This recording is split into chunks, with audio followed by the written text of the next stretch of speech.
घंटों पढ़ाई की और फिर लगा कि दिमाग से सब कुछ निकल गया। ऐसा होता है ना? और अगर यूपीएससी जैसा बड़ा सिलेबस सामने हो तो ये फीलिंग और भी ज्यादा परेशान करती है। तो चलिए आज इसी का हल निकालते हैं, एक ऐसा सिस्टम समझते हैं जिससे पढ़ा हुआ वाकई याद रहे। ये बहुत ही जानी पहचानी और सच कहूं तो फ्रस्ट्रेटिंग फीलिंग है, नहीं? घंटों की मेहनत और जब उसे याद करने की बारी आती है तो लगता है कुछ हाथ ही नहीं लगा। पर एक बात समझिए, इस बड़े से स्टडी मटेरियल के पहाड़ से लड़ने वाले सिर्फ आप अकेले नहीं हैं, ये हम सबकी कहानी है। अब जरा इस नंबर पर गौर कीजिए, ये सच में होश उड़ाने वाला है। स्टडीज ये कहती हैं कि हम जो कुछ भी पढ़ते या सीखते हैं ना, उसका 90% तक भूल सकते हैं। सोचिए 90%! ये कोई छोटी मोटी बात नहीं है, ये एक बहुत बड़ी चुनौती है जिसका सामना हमें करना ही होगा। तो सवाल ये है कि इसका हल क्या है? देखिए, इसका एक पूरा रोड मैप है। सबसे पहले हम प्रॉब्लम की जड़ को समझेंगे, फिर सीखने से जुड़ा एक बहुत बड़ा मिथ है उसे तोड़ेंगे, और आखिर में एक जबरदस्त प्रैक्टिकल सॉल्यूशन पर बात करेंगे। तो चलिए शुरू करते हैं। तो चलिए सीधा पॉइंट पर आते हैं। सबसे पहली और सबसे बड़ी गलती जो हम सब करते हैं वो क्या है? हम सिर्फ स्पीड और क्वांटिटी पर फोकस करते हैं, मतलब कितना ज्यादा पढ़ लें, कितना जल्दी पढ़ लें। पर सच तो ये है कि यही वो ट्रैप है जिसमें हम सब फंस जाते हैं। इसको ना ऐसे समझिए, सीखने के दो बहुत जरूरी स्टेज होते हैं। पहला है कंजम्पशन, मतलब जानकारी को बस दिमाग में डालना, और दूसरा है डाइजेशन, मतलब उस जानकारी को बचाना, उसे प्रोसेस करना। जो असली लर्निंग है, जो हमेशा याद रहती है, वो इसी दूसरे स्टेज में होती है। और कमाल की बात यह है कि हम इसी को सबसे ज्यादा इग्नोर कर देते हैं। अच्छा, अब एक बहुत बड़े मिथक की बात करते हैं। क्या कामयाब होने का मतलब ये है कि हर फैक्ट, हर लाइन रट ली जाए? क्या यही गोल है? खासकर यूपीएससी जैसे एग्जाम में जहां रटने से ज्यादा एनालिसिस और समझ की जरूरत होती है, क्या वहां रट्टा मारकर काम चलेगा? चलिए किम पीक की कमाल की कहानी सुनते हैं। इनको रियल लाइफ रेन मैन भी कहा जाता था। इनकी याददाश्त इतनी जबरदस्त थी, मतलब लगभग परफेक्ट, कि वो एक किताब को सिर्फ एक बार पढ़कर शब्द ब शब्द वापस लिख सकते थे। और कहानी में असली मोड़ यहीं आता है।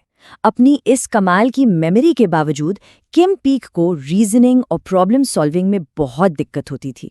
अब जरा सोचिए, अगर कोई एग्जाम सिर्फ रटने पर बेस्ड होता तो वो हमेशा टॉप करते।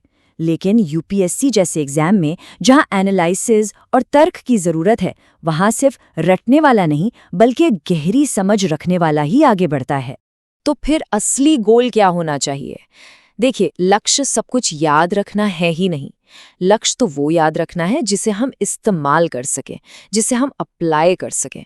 नॉलेज को सिर्फ इकट्ठा नहीं करना है, उसे यूज करना सीखना है। असली पावर वही है। ठीक है, तो अब हम इस पूरे सिस्टम के सबसे जरूरी हिस्से पर आ रहे हैं। ये एक चीज अगर समझ में आ गई ना, तो सीखने का पूरा नजरिया ही बदल जाएगा।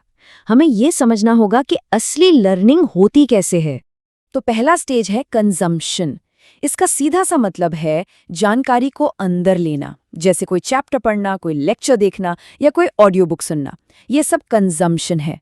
ये जरूरी तो है, पर याद रहे ये सिर्फ आधी कहानी है। और फिर आता है डाइजेशन, और असली खेल यहीं पर है। ये सिर्फ जानकारी लेना नहीं है, बल्कि उसके साथ एक्टिवली काम करना है ताकि वो लॉन्ग टर्म मेमोरी में स्टोर हो जाए। जैसे किसी स्किल की प्रैक्टिस करना या अलग अलग कॉन्सेप्ट्स को जोड़कर देखना, यहीं पर असली सीख होती है। ये चार्ट देखिए, ये प्रॉब्लम को बिल्कुल साफ कर देता है। ज्यादातर लोग अपना 90% टाइम सिर्फ कंजम्पशन में लगा देते हैं और सिर्फ 10% डाइजेशन में। वहीं एक इफेक्टिव लर्नर क्या करता है? वो दोनों में 50-50 का बैलेंस बनाता है, क्योंकि बिना डाइजेशन के ज्यादा कंजम्पशन का नतीजा सिर्फ एक ही होता है, सब कुछ भूल जाना। तो सवाल ये उठता है कि ठीक है, डाइजेशन जरूरी है, पर इसे करें कैसे? इसका जवाब है PACER फ्रेमवर्क। इसको आप अपना एक स्ट्रैटेजिक टूल किट समझिए, जो आपको बताएगा कि अलग अलग तरह की जानकारी को डाइजेस्ट कैसे करना है। तो पेसर एक एक्रोनिम है जो इन 5 शब्दों से बना है। ये फ्रेमवर्क जानकारी को 5 अलग अलग टाइप में बांटता है, और सबसे पहला और सबसे जरूरी स्टेप यही है, ये पहचानना कि जो आप पढ़ रहे हैं वो किस टाइप की इन्फॉर्मेशन है। क्योंकि एक बार टाइप पता चल गया तो सही डाइजेशन का तरीका भी पता चल जाएगा। सबसे पहले आता है P यानी प्रोसीजरल। ये वो जानकारी है जो बताती है कि कोई काम कैसे करना है, जैसे मैथ्स का कोई सवाल सॉल्व करना या कोई एक्सपेरिमेंट करना। इसको डाइजेस्ट करने का सिर्फ एक ही तरीका है, प्रैक्टिस। इसे सिर्फ पढ़ना नहीं है, इसे असल में करना है। फिर है A यानी एनालिसिस। ये वो जानकारी है जो किसी ऐसी चीज से मिलती जुलती है जो हम पहले से जानते हैं, जैसे एक नई आर्थिक नीति को किसी पुरानी ऐतिहासिक नीति से जोड़कर देखना। इसे डाइजेस्ट करने का सबसे अच्छा तरीका है क्रिटिक करना, मतलब ये सोचना कि ये दोनों चीजें एक जैसी क्यों हैं और उससे भी ज्यादा जरूरी, इनमें फर्क क्या है। ये तुलना ही समझ को और पक्का करती। इसके बाद है C यानी कंसेप्चुअल। ये क्या और क्यों वाली जानकारी है, जैसे कोई थ्योरी, कोई प्रिंसिपल। इसको ऐसे सोचिए, किसी एक्सपर्ट का दिमाग फैक्ट्स की लिस्ट नहीं होता, बल्कि एक इंटरकनेक्टेड नेटवर्क होता है। तो इसे डाइजेस्ट करने के लिए हमें भी अपना नेटवर्क बनाना होगा, और इसका सबसे अच्छा तरीका है माइंड मैप।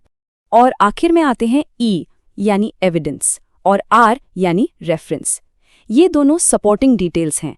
एविडेंस किसी कॉन्सेप्ट को मजबूत बनाता है, जैसे कोई डेटा या तारीख, और रेफरेंस होते हैं छोटे छोटे फैक्ट्स।